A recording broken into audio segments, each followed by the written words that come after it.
Hello friends, namaskar. This is our last topic of 11th standard, the art of comparing writing skill. What is the meaning of the art of comparing and uh, what part is given here? So let us start with 3.6, the art of comparing. The art of comparing करणं म्हणजे सूत्रसंचालन करणं त्याला म्हणतात कॉम्पेरिंग करणं. तर आता हे सूत्रसंचालकाचा काय रोल असतो, कसं सूत्रसंचालन केलं जातं त्याला म्हणतात ती एक जी कला आहे सूत्रसंचालन करण्याची, कशा पद्धतीने आपण मांडतो आहोत आपला रोल, आपली भूमिका कशी अदा करत आहोत. तर तर अशी ही जे सूत्रसंचालन आपल्याला करायचं आहे ते कशा पद्धतीने होतं आहे, त्याच्यात काय काय रोल असतात, त्याच्यात काय काय भाग असतात, त्याचा भाग नेमका इथे आलेला आहे तो बघूया आपण काय नेमका आहे. तर let us start with first ice breakers. Read the given words and share with your friend what comes to your mind. तर काही शब्द हे ठिकाणी आलेले आहेत, त्या शब्दांचा नेमका आपल्याला काय अर्थ त्या ठिकाणी माहिती आहे ते सांगा. तर पहिलं आहे अँकरिंग करणं. बऱ्याच वेळेला अँकरिंग हा शब्द आपल्याला हा माहिती असतो. अँकरिंग म्हणजे काय, तर अँकरिंग म्हणजे कार्यक्रमाचं निवेदन करणारा जो व्यक्ती असतो त्याला म्हणतात अँकरिंग करणारा. The person who address the public और the person who handle all the events of the programme is called as अँकर. तर त्याला अँकरिंग करणं असं म्हणतात ती. तर it requires absence of stage fright, presence of mind and confidence. तर त्याला एक आत्मविश्वास पाहिजे, कसं बोलावं, how to present before the public should be important for him or her. तर कार्यक्रमाचं निवेदन करणारा त्याला अँकरिंग करणं असं म्हणतात. कार्यक्रमाचं निवेदन जे आहे, कॉम्पेरिंग जो आहे सेकंड पार्ट जो आहे त्याला म्हणतात कार्यक्रमाचं सूत्रसंचालन करणं. तर सूत्रसंचालन म्हटलं की यामध्ये थोडंसं डिटेलिंग आहे. तर a compere is a person who job is to introduce performance on in a television, radio और स्टेज शो. तर कॉम्पेअर हा असा एक व्यक्ती असतो की तो अशी एक व्यक्ती असते who job is to introduce performers in a television. तर एखादा टेलिव्हिजन वरचा जो शो असेल तर त्याच्यातले जे काही प्रतिस्पर्धी किंवा स्पर्धक मंडळी असतात त्यांचं ओळख करून देणारा, रेडिओवर असेल किंवा टेलिव्हिजनवर असेल किंवा एखाद्या स्टेजवर असेल तर तो सगळ्यांची ओळख करून देतो, तो सूत्रसंचालक असतो तो. He or she introduces the programme and the participant. तो प्रोग्राम काय आहे ते तो सांगतो, स्पर्धकांची भूमिका सांगत असतो. He is the mediator. एक प्रकारे तो एक मध्यस्थी असतो की तो संपूर्ण कार्यक्रमाची धुरा जी आहे ती सांभाळत असतो. Announcer, coordinator between different events in a programme. तर जे वेगवेगळे त्या कार्यक्रमातले जे भाग आहेत त्याच्यातला तो करणारा, कार्यक्रमाचा मध्यस्थी करणारा, कार्यक्रमाच्या अनाऊन्स कार्यक्रम सांगणारा, कार्यक्रमाचा समन्वय साधणारा असा त्याला त्याला कॉम्पेरिंग करणं असं म्हणतात. He is called the master of ceremonies or M C किंवा एम सी ऑर अन अँकर. त्याला अँकरसुद्धा म्हणतात. पण कॉम्पेरिंगचा खरा अर्थ आहे पूर्ण सूत्रसंचालन जो सांभाळतो, संपूर्ण कार्यक्रमाला जो हाताळतो, त्या कार्यक्रमामधलं ज्या बारीक-सारीक गोष्टी असतात त्याच्यातला समन्वय साधणारा त्याला कॉम्पेरिंग करणं असं म्हणतात आणि आपल्याला तेच बघायचं आहे. बघूया आपण. नंतर आहे होस्टिंग प्रोग्राम्स. तर कार्यक्रमाचा सूत्रधार जो आहे त्याला म्हणतात, कार्यक्रम आम्ही होस्ट केलेला आहे, कार्यक्रमाचा सूत्रधार आम्ही आहोत. तर हा कार्यक्रमाचा सूत्रधार काय करतो, तर he has to shoulder responsibility of everything needed for the programme including. तर याच्यावर एक जबाबदारी असते.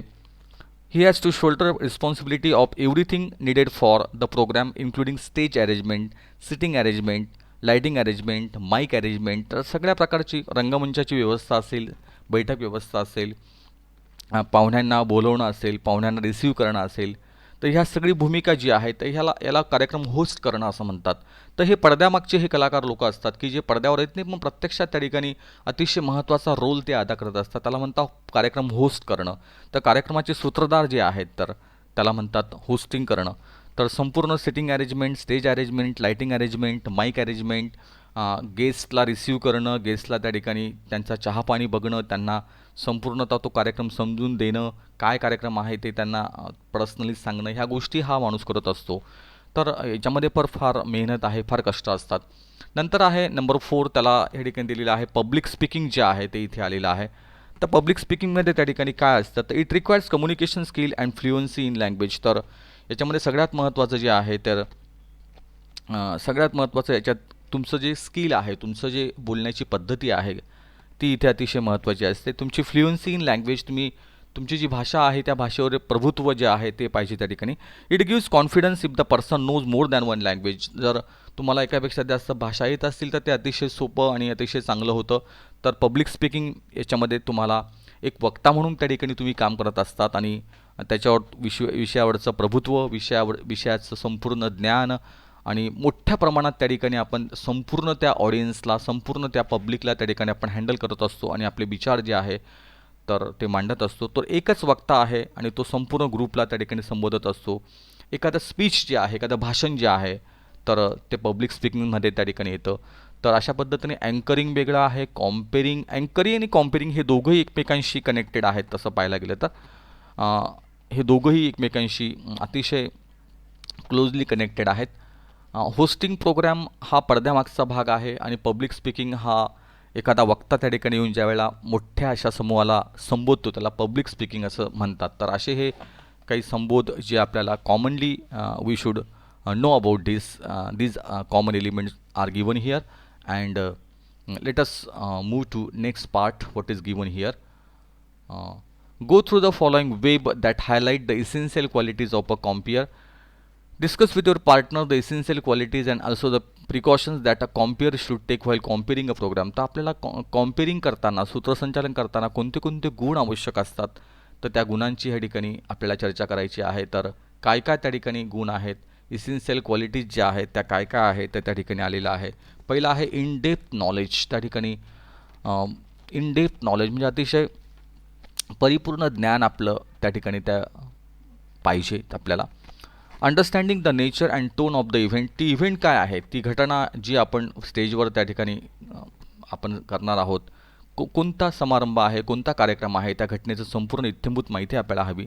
सम इन्फॉर्मेशन अबाउट द ऑडियन्स. आपण कोणत्या ऑडियन्ससमोर बोलत आहोत त्याबद्दलची, कोणता ऑडियन्स आहे म्हणजे लहान मुलं आहेत, मोठा कॉलेजचा तरुण वर्ग आहे किंवा जनरल पब्लिक आहे, कोणती पब्लिक आहे ते त्या बोलणाऱ्या व्यक्तीला माहिती पाहिजे, त्याचं ज्ञान पाहिजे. About the guest on stage, topic event. त्या ठिकाणी कोणते कोणते गेस्ट त्या ठिकाणी येणार आहेत, त्यांची नावं, त्यांचे संपूर्ण माहिती आहे त्या ठिकाणी पाहिजे. कोणता टॉपिक त्या ठिकाणी ह्या इव्हेंटचा आहे, कार्यक्रमाचा आहे ते त्याला माहिती पाहिजे. General knowledge about the world around. आणि सभोवताली काय चाललेलं आहे सद्यस्थितीला, तर आयत्या वेळेला त्या ठिकाणी एखादी गोष्ट त्या ठिकाणी सांगता आली तर तीसुद्धा त्या ठिकाणी त्याला जमली पाहिजे. याला म्हणता इनडेप्थ नॉलेज. तर हे ते माणसाला आवश्यक आहे. त्यानंतर आहे कॉन्फिडन्स जो आहे हा तर अतिशय महत्त्वाचा असतो. प्रत्येक ठिकाणी आपल्याला अतिशय महत्त्वाचं, त्याला कॉन्फिडन्स आपण आत्मविश्वास असं म्हणतो.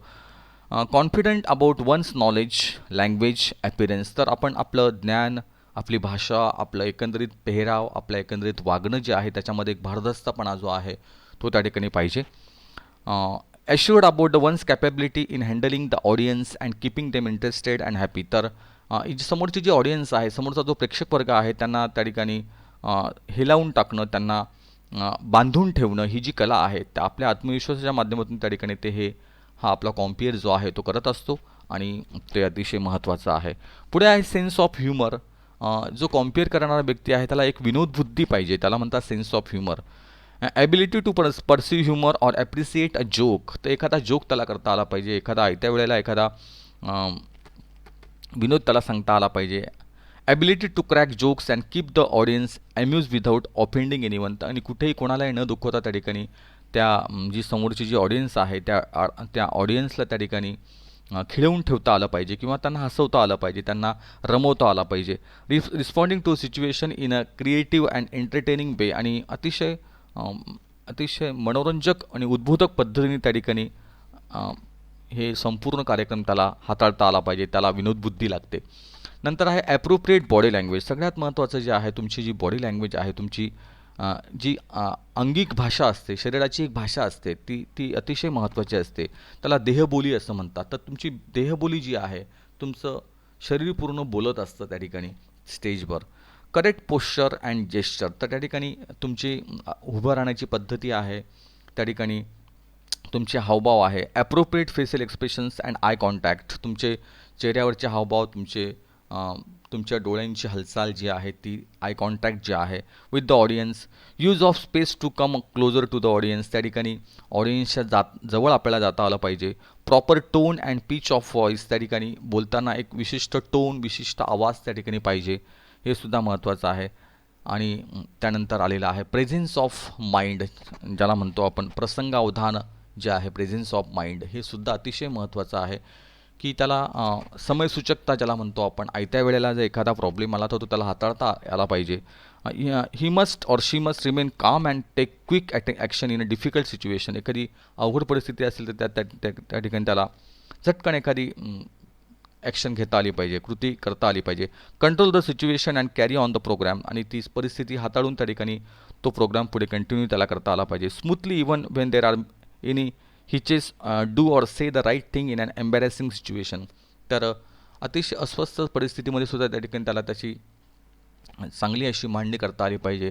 याला म्हणता समयसूचकता, एखादी वेळ मारून नेता आली पाहिजे त्याला, की ते जे समयसूचकता आहे, जे प्रसंगावधान आहे, ते त्याला पाळता आलं पाहिजे. तर ह्या सगळ्या गोष्टी त्या ठिकाणी आवश्यक आहेत चांगलं कॉम्पेअरिंग करण्यासाठी. In depth knowledge, confidence, sense of humour, appropriate body language, presence of mind.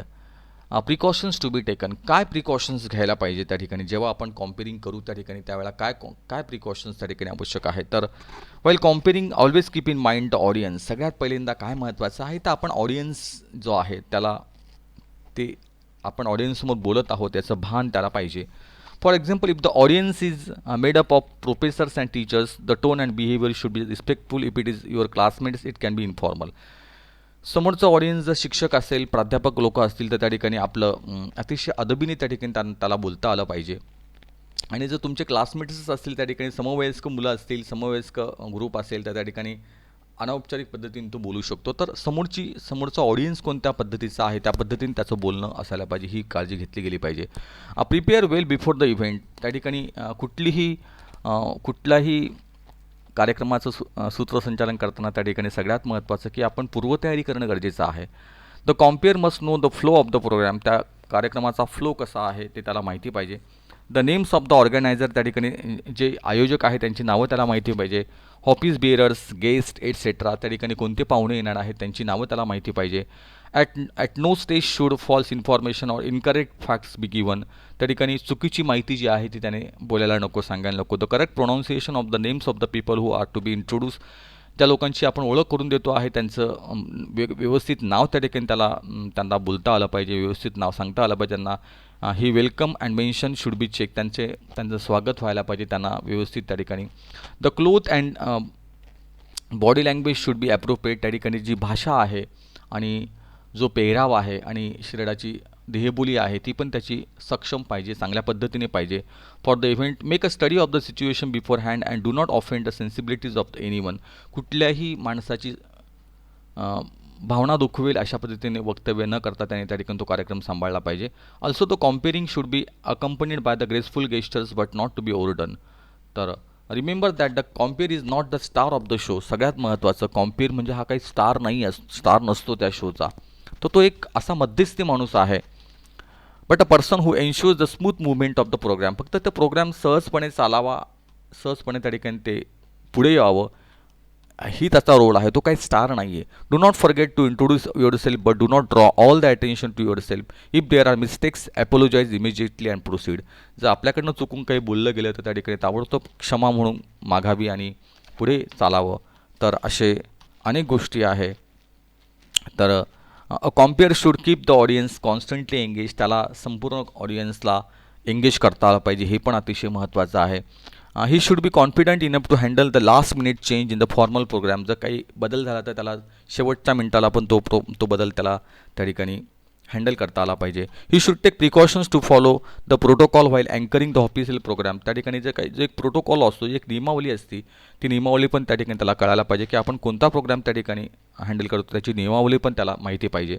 He should always keep in mind that he is not the star of the program but only an अँकर. आपण कार्यक्रमाचे star नाही आहेत तर आपण अँकर आहोत, आपण कॉम्पेअरिंग करतो आहे, हे पण त्याने ध्यानात ठेवलं पाहिजे. तर अशा अनेक प्रिकॉशन्स जे आहे, प्रिकॉशन्सचा अर्थ आहे काळजी, तर जबाबदारी जी असते, तर काय काळजी घेतली पाहिजे, तर अशा पद्धतीने अनेक गोष्टी त्या ठिकाणी येतात. तर आपण पुढे जाऊया आणि सेकंड पार्टमध्ये आपण पुढच्या पार्टला आपण सुरुवात करूया.